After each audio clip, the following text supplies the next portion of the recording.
The power of vision. Do you have a vision beyond getting home tonight and watching the latest rerun of the Kardashians or whatever your favorite show is? Is your vision beyond just getting through another week? Is your vision greater than Friday and Saturday night going out to the club or trying to score on another girl? What is your vision? Whatever you envision will come to pass in your life. They say sometimes that less than 1% of the people have goals. No, actually that's written goals, and I believe that's true. But everyone has a goal. It may not be anything beyond getting something to eat today, or getting through the day, or getting home through traffic so you can sit on the couch and dread going to work again tomorrow. You envision all these things even though you may not realize it. And unless you have a specific vision you have chosen, you will create visions from your environment and your life, or they will be created for you more so than you create them. You will be pushed around here and there like a ship on the ocean without a rudder. Every time the wind blows, it goes this way, it goes that way, never reaching any destination worthy of note, because it never had one to start with. The destination it comes up with is depending on which way the wind blows. And so it is in life. The storms of life will come and they will go. If you have a specific destination, a specific vision, and you keep your mind's eye on that, you don't have to worry about how you're going to get there. You will be presented with opportunities, bridges of incidences, as Neville Goddard calls them, that will allow you to move closer to your ultimate vision. Now, the only thing you have to do, your part, is to cross these bridges. But between you and the other side of this bridge will be fear. That's where you have to make a conscious decision to push through that fear to reach the opportunity, which when taken will move you closer to the accomplishment of your vision. Now, you may take this bridge of opportunity and it may not turn out like you think it should. You may even feel like that you are farther away from your vision after you've taken the opportunity and maybe it fell through or it didn't turn out the way you thought it should. But if you believe in your vision and hold on to your vision, these seeming setbacks are really strengthening your character and your resolve to get you to where you want to go. And once you are there, to maintain you in that position of success, whatever that may be for you. Because without character and integrity, you may achieve your vision, but you will not maintain it. You will sabotage it, or you will self-destruct. Many people want the goal. Many people want the success. Many people want the vision, the notoriety, the fame, the financial abundance. But they don't want to go through the process. They don't want to go through the sleepless nights, the fearful nights, worrying about tomorrow, how they're going to handle this opportunity or this big break. And fear will disguise itself in many ways. I'll give you an example. When I used to fight, and before I raced, when I raced in triathlons and road races, Before the fight, I would think, why am I doing this? I don't really want to do this. I could have a peaceful life. I don't have to put up with this fear, this nervousness, pre-fight jitters, whatever you want to call it. That's what the show we're doing tonight is on. My three boys are fighting next weekend, and we're talking, one of the subjects will be the pre-fight nervousness, how to deal with that. But it disguises itself. And in my case, what I did do a lot of times was I trained so hard, I got hurt, and I couldn't fight. So I didn't fight as much as I could have had I regulated that fear. I didn't know it was fear. I thought you had to do one more round, one more mile. But the reality was I was so afraid of looking badly when I fought or getting beat up that I pushed so hard that I didn't have to face that fear as much, because I more or less kind of self-sabotaged or self-destructed. So I had quite a few fights, but not as many as some of the other people. And I was always injured. I needed someone to tell me to work one less round, to run one less mile. I probably wouldn't have listened to them, but fear is a powerful thing. It's easy to recognize the fear of falling off a cliff when you look over.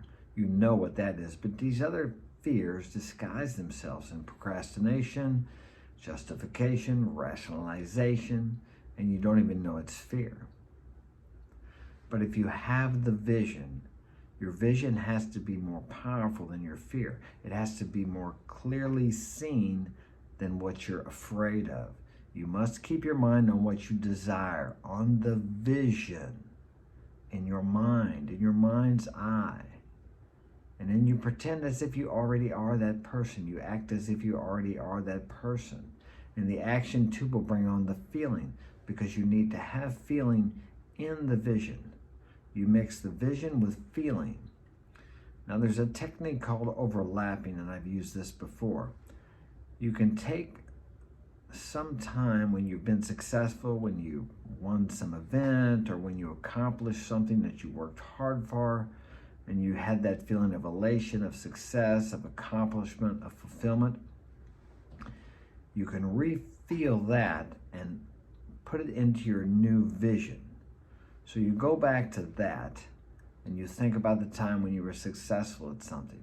It could have been picking up that girl or approaching that girl and successfully getting her number, or successfully getting a date with her. Or it could be the date, and after the date you felt great because you did everything right. Whatever it is, or it could be a race, it could be a job interview, something that you crushed, that you killed, that you did a great job on. And think about how you felt then, and then visualize what you want, what your vision is now in the future, but visualize it as if it's happening now in your mind's eye. And you take those and you put that feeling from the old success into this new vision. And this emotionalizes your vision, which gives it more power. It's the emotion that makes it come to pass. Now, every time you do your meditation and your visualization, you're not always going to be able to catch the feeling. Sometimes music helps. Find some inspirational music and play that while you're visualizing your vision or your goals in your mind's eye. You want to get the feeling as if it's already accomplished. Whatever you desire, believe that you received it and you shall have it.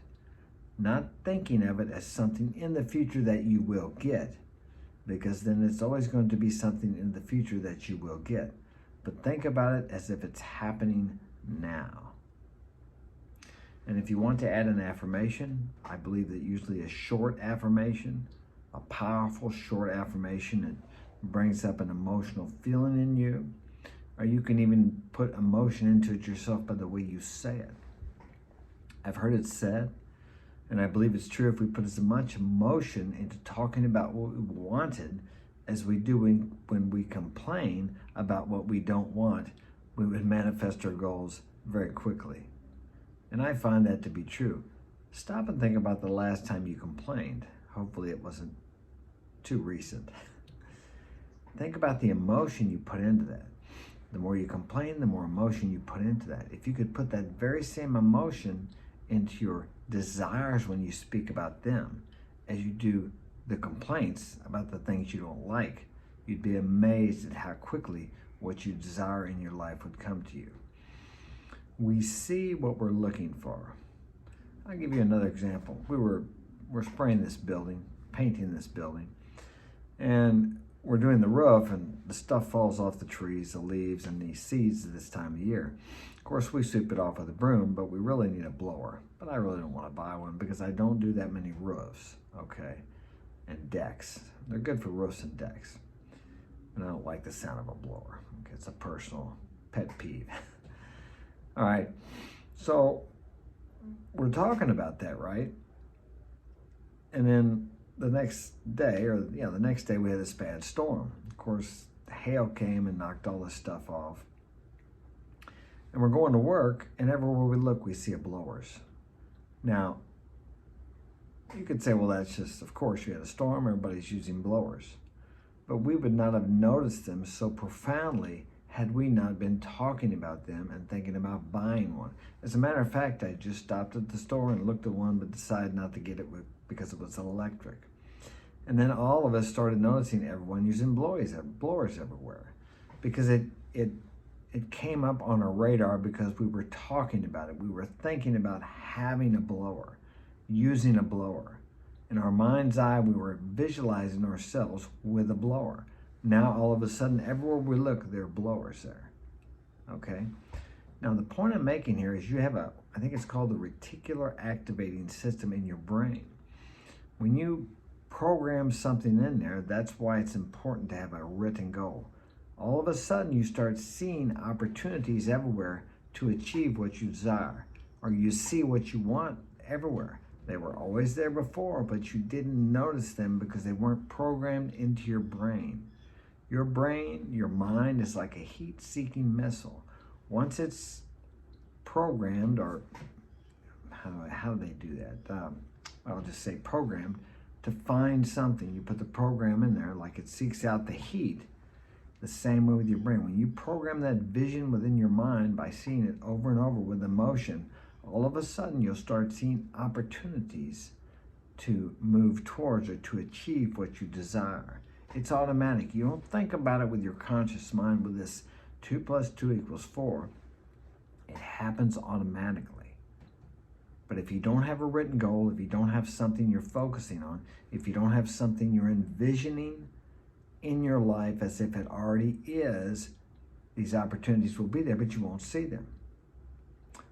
The blowers were always there, probably, but we just never saw them because we weren't thinking about them. We didn't have them programmed into our mind, but we had all been talking about them, and we were going to buy one that day. I said, yeah, maybe I need to buy one. So I stopped at the store to get one. So this is the same way with your vision. Whatever it is you desire, if you continue to envision it with emotion, you will start seeing these opportunities that were always there, but because you weren't programmed, you didn't program your heat-seeking missile mind to see them, they will pass you by. And I'll bring up one more example. I know in the Bible it says the rich get richer and the poor get poorer. Why do you think that is? And that's somewhat of a universal law. Like I said, I'm not a religious guy. I'm not promoting Christianity. If that works for you, that's fine. If it doesn't, that's fine too. Whatever you believe in is what works for you.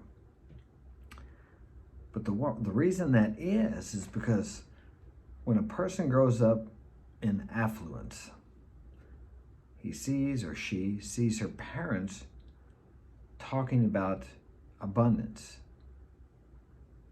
working with abundance. They don't talk about, we don't have enough, we can't afford this, we can't afford that. So they grow up believing that there's abundance out there. So as they grow, they don't believe in lack like someone who grew up in lack, who hears his parents talking about, we don't have enough, boy, there's always more month than money. We can't afford that. Money doesn't grow on trees. What do you think? We're the Rockefellers? These kids hear these things over and over and over again while they're in the impression period. And they believe that's the way the world is. They get their conception of the world like that. So the rich kids grew up thinking there's just plenty for everyone, so they don't see lack. They don't experience lack. And then the poor people grow up believing there's never going to be enough because that's what they grew up in, that's the environment, and that's what they believe. So they could be in the midst of abundance but not see it. But the person with an abundant mind who grew up with the rich parents could be in what most people would consider lack, but he would see the abundance of opportunities because his mind has been programmed to believe there's more than enough, there's abundance, and it's just out there for the taking. The world is as you believe it to be, whether that's good, bad, right, wrong, however you choose to see it. Now, does that negate the reality of wars and famines and poverty? No, it doesn't. But if you look around, is there any lacking of grass, of leaves, of air? When was the last time you lacked air to breathe?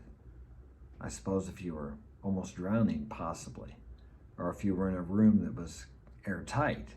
But few of us experience those things, fortunately.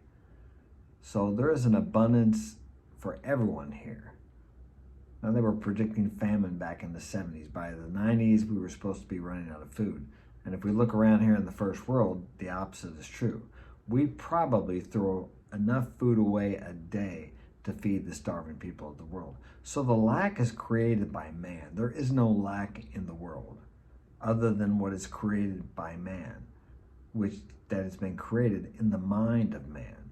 Because of people's greed, and I've been talking about the 7 deadly sins or character defects, there is lack for some people, for quite a few people. Because even the people that are greedy are actually thinking lack to a certain degree because they have to have more, they don't have enough. No matter how much it is, it's never enough. And one of my old mentors told me, unless what you have today is enough, you will never have enough. Think about that. If you're listening to me right now, you're pretty abundant because you have a phone anyway, unless you're homeless. But even the homeless people in my town, they have a food pantry up there. They can get food 24 hours a day. They have a little compartment up there for them. Now, you may not consider that abundance, but to a person in a third world country who's starving today, if he could go up to this little imitation house with the door and open up and have all kinds of food in there, he would think he was in his own kingdom. He would feel as if he were rich. So that's all relative to what you experienced, what your experience was as you grew. As I said, the poor person grew up with a mentality of lack because his parents talked about lack. The rich kid grew up in an environment of abundance, so that's what he sees because his mind has been programmed to see the world as that. Your world will be what you believe it to be. What do they say? We don't see what we believe. No, we don't believe what we see. We see what we believe. There's a lot of truth in that. Think about that today as you go throughout your day. What are you seeing in your world? That is what you believe the world to be. Change your beliefs, change your thoughts, change your life. That's all I got for today. I'm going to work. Share this with a friend if you think it will be of value to them. Hit that like button and subscribe if you haven't already. And we're out of here. Take care. Have a wonderful day.